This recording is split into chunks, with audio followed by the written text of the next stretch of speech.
90% des découvertes technologiques de l'humanité ont été faites durant seulement les 50 dernières années. Comment savoir où se former et quoi apprendre dans un monde tel que le nôtre? Un monde qui évolue si rapidement, un monde dans lequel l'information est partout. Tout le savoir est disponible, et même l'intelligence, qui était encore hier le propre de l'homme, est maintenant abondante et accessible. Qu'on soit jeune ou vieux, créatif ou productif, employé ou artiste, entrepreneur ou artisan, il devient primordial aujourd'hui de se demander ce qui sera bien d'apprendre demain pour rester utile, épanoui et responsable de sa vie. Quelles compétences développer? Des savoirs théoriques, abstraits, ou plutôt des compétences pratiques? Est-ce qu'il faut être à l'affût des dernières technologies, des compétences à la mode? Ou bien faut-il capituler face à ce monde fou et revenir uniquement à ce qu'on a toujours su faire? On va voir dans cette vidéo comment les probabilités peuvent nous aider à répondre à cette question, avec notamment la stratégie des haltères, et on découvrira aussi l'intérêt aujourd'hui de la multidisciplinarité face à la super spécialisation. Et pour finir, on parlera de la compétence pour demain, celle dont personne ne parle et qui va devenir le joyau, le précieux des années futures. Nassim Taleb a développé un concept très puissant en probabilité qui a été appliqué en finance et en économie, qui est la stratégie des haltères. Stratégie des haltères, pourquoi? On va voir que cette méthode est très visuelle, mais cette stratégie a été utilisée au départ pour de l'investissement, pour investir en bourse, pour investir son argent, son patrimoine. Mais il va être ultra intéressant de voir à quel point elle peut s'appliquer à tout ce que l'on veut investir, que ce soit de l'argent, du temps, que ce soit de l'énergie, que ce soit de l'attention. Alors cette stratégie des haltères de Nassim Taleb, c'est quoi? Alors il en parle dans son livre Antifragile, qui sera certainement résumé dans cette chaîne. N'hésitez pas à vous abonner si ça vous intéresse et à me le faire savoir en commentaire. Mais Nassim Taleb il nous dit que presque toutes les solutions à l'incertitude ont la forme d'haltères. Qu'est-ce qu'on entend par haltères? Les haltères en gros de culturistes qui sont constitués d'une tige qui réunit des disques de métal à chaque extrémité. C'est censé illustrer l'idée d'une combinaison d'extrêmes tenus à distance par quelque chose qui les sépare. En l'occurrence, ce dispositif n'est pas nécessairement symétrique. Il est simplement composé de deux extrêmes, sans rien au centre. Pourquoi? Parce que d'un côté de l'haltère, on va miser 90% du poids sur les fondamentaux, et de l'autre côté des haltères, on va miser les 10% restants sur de l'exploration, sur ce qui va être des investissements à haut risque. Donc on va mettre un petit poids sur un côté et la majorité du poids sur le côté le plus safe. Donc par exemple en finance, c'est miser la plupart de son argent sur des actions qui vont rapporter de manière certaine des rendements de 5%, 5-10% sur le long terme, et miser 10% de son argent sur des actions, des secteurs très volatiles qui vont avoir un risque élevé de perte, mais qui vont avoir des potentiels gains très grands. Alors un domaine dans la vraie vie dans lequel peut s'appliquer cette stratégie, l'auteur nous donne l'exemple dans le domaine professionnel. Il nous dit que les plus grands érudits avaient tendance à utiliser cette stratégie des haltères dans leur vie professionnelle sans même le savoir. Nassim Taleb essaye lui-même de l'adopter dans sa vie et il nous conseille de faire la même si notre objectif est d'avoir une vie sereine matériellement tout en étant épanoui intellectuellement et dans sa recherche de la vérité. Il nous dit par exemple que la plupart des érudits avaient un travail qui leur permettait de gagner leur vie, un travail dans lequel ils passaient la majorité de leur journée, et ils gardaient quand même une petite partie, mais non négligeable, de leur journée dans laquelle ils pouvaient s'adonner à un travail soit créatif, soit intellectuel, soit d'écriture ou de production, dans lesquels ils ont une totale liberté. Par exemple, traditionnellement, les écrivains français et plus largement européens, ils nous disent qu'ils recherchent une sinécure. Donc en gros, un poste paisible de fonctionnaire par exemple, sans grandes exigences intellectuelles, mais qui leur assure une sécurité matérielle. En gros, c'est le genre d'emploi à faible risque, qui cesse d'exister dès que l'on quitte son bureau, de sorte à pouvoir consacrer son temps libre à l'écriture, selon leurs propres critères. Donc parmi les écrivains français, le nombre d'universitaires est scandaleusement dérisoire. Il nous dit que les écrivains français sont très rarement des universitaires dans le sens où c'est plutôt des personnes assez indépendantes qui travaillent, qui ont un poste assez safe d'un côté et qui dédient leur temps libre à de l'écriture délibérée. Donc à l'inverse, il prend l'exemple des écrivains américains qui en revanche eux ont tendance à faire carrière dans les médias ou à l'université, ce qui les rend prisonniers justement d'un système et qui finit par gâter leurs écrits. Dans le cas de la recherche universitaire, ça soumet ces écrivains américains sans cesse au stress des pressions qui ont pour effet de dégrader sérieusement leur vie intellectuelle. En gros, comme ils ont des pressions parce qu'ils travaillent dans les médias justement et qu'ils écrivent pour les médias ou pour l'université, eh bien en fait, ils subissent une pression dans leur activité créative qui a un effet négatif sur leur intelligence et leur vie intellectuelle. Donc, et ce passage du livre que je trouve très puissant, c'est la moindre phrase écrite selon les critères de quelqu'un d'autre détruit, comme la prostitution, un élément équivalent au plus profond de vous-même. Donc on a des écrivains comme Stendhal ou Saint John Perse par exemple qui ont fait une carrière diplomatique. On a beaucoup d'écrivains britanniques qui étaient fonctionnaires. Kafka par exemple qui travaillait dans une compagnie d'assurance. Spinoza qui gagnait sa vie en taillant des lentilles optiques pour des lunettes et microscopes. Ce qui immunisa, selon l'auteur, sa philosophie contre toute forme de corruption académique. Et oui, puisqu'il est indépendant financièrement, il n'a aucune raison de s'affaiblir face à des arguments financiers. Ces exemples-là, ils sont très intéressants. On pourrait creuser beaucoup plus. Donc on pourra y revenir quand je résumerai le livre en question. Mais globalement, c'est ça. La stratégie des alters, c'est on va miser son temps, son énergie, son argent sur les extrémités. Ce qui est le plus safe et ce qui est le plus risqué. Mais forcément, on n'est pas obligé de mettre la même partie dans les deux extrémités. Comme je vous disais au début, il va être plus judicieux en règle générale de mettre la majorité de son investissement sur des choses safe et une petite partie que l'on va garder non pas pour des choses moyennement safe ou moyennement risquées, mais on va aller chercher des choses qui sont très risquées, mais avec un potentiel de retour sur investissement, entre guillemets, qui peut être très grand. Et c'est pour ça qu'il faut chercher la symétrie ici, c'est que, en gros, comme on n'a mis qu'une petite partie dedans d'argent, d'énergie, eh bien, si ça nous rapporte rien, c'est pas grave, puisque de toute manière, on n'a pas mis énormément d'énergie. Mais par contre, le jour où ça nous rapporte quelque chose, eh bien, ça va avoir un effet exponentiel, un effet multiplicateur énorme. On peut prendre l'exemple du Bitcoin, par exemple. Aujourd'hui, si on suit la stratégie des alters, eh bien, on mettrait la majorité de son argent dans des choses à long terme. En fait, on est sûr que c'est assez safe. On pourrait parler des entreprises qui étaient là il y a 20-30 ans. Voilà, mettre son argent dans l'or, dans l'immobilier, etc. Et une petite partie de son argent à miser sur les startups basées sur les nouvelles technologies, sur la réalité virtuelle ou même du coup sur les crypto-monnaies. Parce que si demain le Bitcoin vaut pas 1 million, qui est l'attente et la prévision des Bitcoins maximalistes, mais si demain il fait pas 1 million, bah en fait je m'en fiche un peu parce que je n'aurais mis que 5% de mon patrimoine d'investissement dessus et bah de toute manière les 90% restants, eh bien ils auront fructifié et donc bah au final j'aurais gagné quoi qu'il arrive. Donc j'aurais maîtrisé l'incertitude.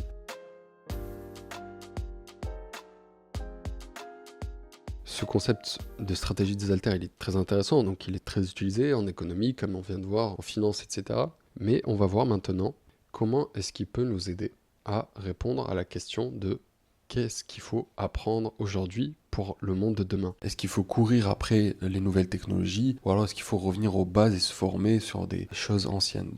Vous vous en doutez, du coup, les 90% de la partie sûre, il s'agit en fait de maîtriser les fondamentaux durables. Il y a un effet qui s'appelle l'effet Lindy, qui nous dit que ce qui était là il y a 100 ans aura beaucoup de chances d'être encore là dans 100 ans. Et ça marche pour toutes les échelles. Donc ce qui était là il y a 50 ans aura beaucoup de chances d'être là dans 50 ans. Et les auteurs anciens qui ont existé il y a 100 ans et dont les livres et les œuvres demeurent aujourd'hui encore, eh bien elles auront beaucoup de chances d'être encore valables et pertinentes dans 100 ans. Et donc pour ce qui est des fondamentaux sûrs sur lesquels on peut miser la majorité de son temps et de son apprentissage, on va avoir par exemple les livres et les auteurs anciens, se former sur la rhétorique et apprendre la philosophie et les méthodes de raisonnement. Autre chose aussi de très important, c'est la psychologie humaine. On peut être à 100% sûr que malgré tous les changements de notre monde qui vont advenir dans les prochaines années, les prochaines décennies, même si on a l'impression que notre monde se transforme à grande vitesse et que la technologie et la science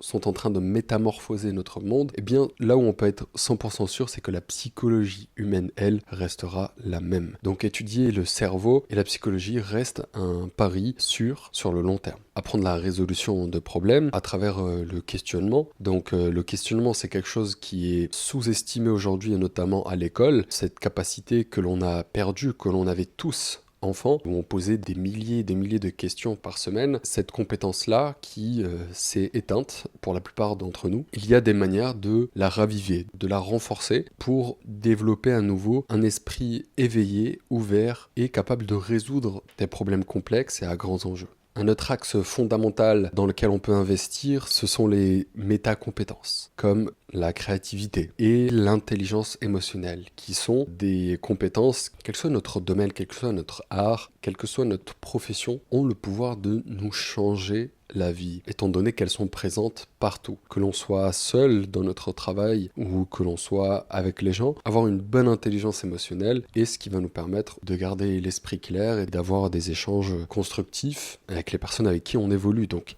ça, c'est pour la partie sûre, les 90%, et les 10% restants, c'est la partie exploratoire. Donc ça va être les nouvelles technologies, les outils d'IA avec ChatGPT, etc.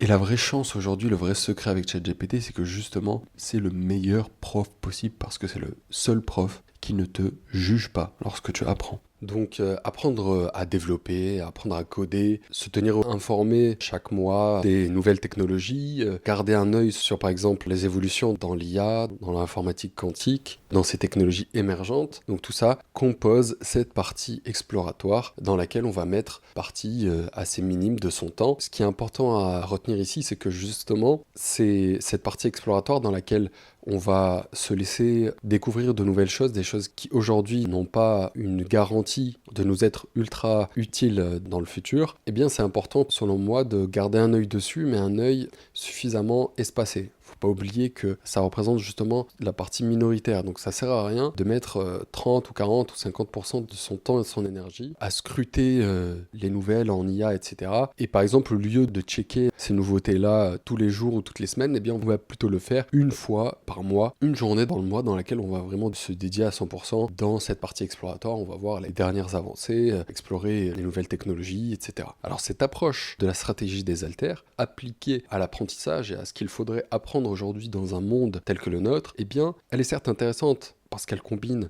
la solidité des compétences fondamentales qui restent pertinentes malgré les changements potentiels, mais qui garde aussi une exposition aux innovations qui va limiter, qui va confiner le risque d'obsolescence tout en restant adaptable. Et pour être adaptable, il faut être créatif, et le meilleur moyen d'être créatif, c'est d'être multidisciplinaire.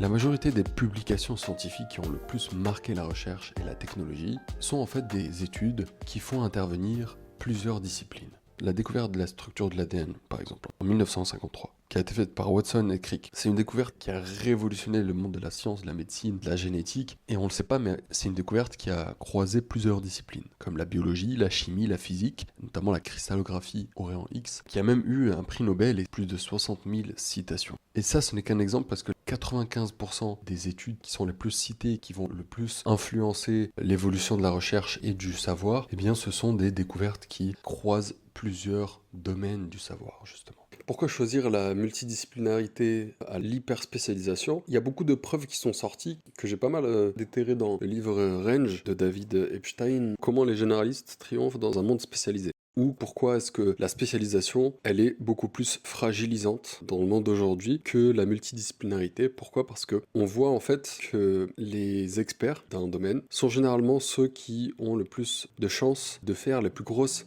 erreurs, ou en tout cas de ne pas résoudre les problèmes les plus gros en fait. Il y a un effet qui stipule que lorsqu'on se spécialise dans un domaine, on va développer des outils de compréhension et de résolution de problèmes qui vont de plus en plus se spécialiser au fur et à mesure que on plonge en profondeur dans ce domaine-là. Plus on se spécialise et plus les outils qui vont nous permettre de nous spécialiser vont être pertinents uniquement à cette petite partie des choses dans lesquelles on est spécialisé. Il y a un exemple qui a été donné à des physiciens, des gens qui étaient vraiment experts spécialisés dans la physique. Ils leur ont donné le problème suivant, qui est assez simple, on leur a dit, donc il y a un test qui détecte une maladie avec une prévalence de 1 pour 1000. Et ce test, il a un faux positif de 5%. Donc, quelle serait la chance qu'une personne qui a été trouvée avec un test positif a vraiment la maladie, développe vraiment cette maladie-là, sachant qu'on ne connaît rien sur cette personne, ni ses symptômes, ni ses signes, etc. Donc, la réponse correcte, c'est de 2% de chance, à peu près 1,96 d'ailleurs, pour que le patient ait réellement la maladie. Sauf que seulement un quart des physiciens et des experts trouvent la bonne réponse. Pourquoi? La plupart, en fait, ils vont dire 95%, parce que le taux de faux positif est de 5%, donc ils vont dire donc 95%. Et même moi, à vrai dire, qui enseigne la physique et les maths, eh bien je suis tombé un peu dans le piège parce que j'ai utilisé des outils qui étaient spécifiques aux mathématiques et aux probabilités. Et donc j'ai fait un arbre pondéré, je trouvais une réponse qui n'avait rien à voir. Et tout ça pour dire que en fait, la réponse au problème était assez simple. Il suffisait juste de prendre 10 000 personnes, et sur ces 10 000 personnes, on sait qu'il y en a 10 qui ont la maladie et qui ont un test positif, un vrai test positif. Et parmi ces 10 000, donc il y a 5%, donc 500, qui vont avoir un faux positif. Donc, en tout, on a 510 personnes avec un test positif et seulement 10 ou bien 1,96% qui sont réellement malades. Et en fait, le problème, il n'est pas intuitif, mais il n'est pas si difficile que ça, à vrai dire. Et donc là, la manière avec laquelle il a été résolu, ce problème, en fait, c'est même une méthode que à peu près tout le monde, avec des bases de raisonnement, aurait pu trouver, sans forcément être étudiant en sciences ou être spécialisé, justement. Et ça, c'est aussi quelque chose qui est beaucoup observé et qui est mis en évidence par Nassim Taleb, justement. Dans un de ses bouquins, d'ailleurs, je crois que c'est dans Le Signe Noir où il en parle le plus, où il nous dit que, en fait, les experts en économie, les experts en finance, etc., sont les premiers à se tromper à chaque fois sur les grands événements qui vont arriver. Donc par exemple, la crise de 2008, elle a été prédite par aucun des économistes, et au contraire en fait. Il y avait des prévisions qui n'avaient vraiment rien à voir avec ce qui s'est réellement passé, parce que justement, ce que nous dit Nassim Taleb, c'est que plus on est expert et plus on prend l'habitude de faire des prédictions avec les outils qui nous ont permis de se spécialiser justement dans notre domaine. Et au-delà du fait que faire des prévisions, eh bien, ça fragilise, c'est dangereux. Faire des prévisions, ça rend notre vision du monde fragile, parce que par définition, si je prévois quelque chose, eh bien en fait, j'ai omis de prévoir tout le reste. Et donc, au-delà de ça, il nous dit que les spécialistes et les experts ont une tendance à partir du moment où ils ont utilisé un marteau pour se spécialiser, mais en fait, ils vont voir, c'est un peu le problème du clou et du marteau. Si on a appris à utiliser qu'un marteau, eh bien en fait, on va avoir des clous partout. Et on peut voir que la multidisciplinarité, c'est un petit peu s'autoriser à utiliser le maximum d'outils possibles. C'est un petit peu avoir toujours un couteau suisse sur soi et savoir l'utiliser. Un couteau suisse, enfin, pas besoin d'être un expert, mais par contre, si vous avez un couteau suisse sur vous, ben en fait, vous allez être capable de résoudre beaucoup de problèmes manuels que vous pouvez rencontrer dans votre vie quotidienne. Donc, c'est pas juste parce que le couteau suisse, il a plusieurs outils disponibles, mais c'est aussi parce que le fait d'avoir l'habitude de changer d'outils régulièrement dans votre utilisation du couteau suisse, eh bien, ça vous permet même d'avoir une amplitude, une variété d'utilisation d'un même outil qui est beaucoup plus grande. C'est-à-dire que comme vous avez l'habitude de changer d'outil, d'user de votre plasticité cérébrale pour adopter différentes perspectives pour résoudre un problème, vous n'aurez aucun souci à utiliser un même outil pour des problématiques totalement différentes. Je sais pas si vous voyez ce que je veux dire, mais on creusera un petit peu plus le sujet quand je résumerai le livre en question, donc le livre de David Epstein. Alors aujourd'hui, je suis à Athènes et j'ai découvert que les Grecs, qui sont connus pour la philosophie, la démocratie, etc., tous ces philosophes étaient en réalité aussi des mathématiciens, des scientifiques. Et ça, c'est quelque chose qui malheureusement a été perdu, qui a été oublié ces dernières décennies avec l'hyper-spécialisation qu'on retrouve dans plusieurs domaines scientifiques, qui a aussi ses avantages. Mais si on veut résoudre des problèmes à grands enjeux comme ceux de notre monde actuel, et même à notre échelle à nous, si l'on veut rester adaptable, créatif et productif, justement c'est important de croiser toutes les disciplines. Mais alors si on croise toutes les disciplines, comment faire pour savoir quelle discipline sera la meilleure pour nous, etc. Et justement, il y a une compétence. Je l'ai laissée pour la fin exprès parce que c'est une compétence qui à la fois est surpuissante mais à la fois manque cruellement chez la plupart d'entre nous.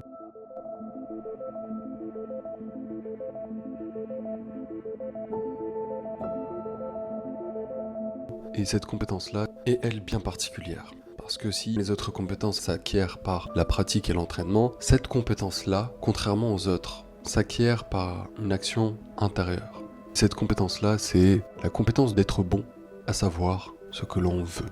Notre monde aujourd'hui nous donne plus de choix, toujours plus de confort et toujours plus de stimulation.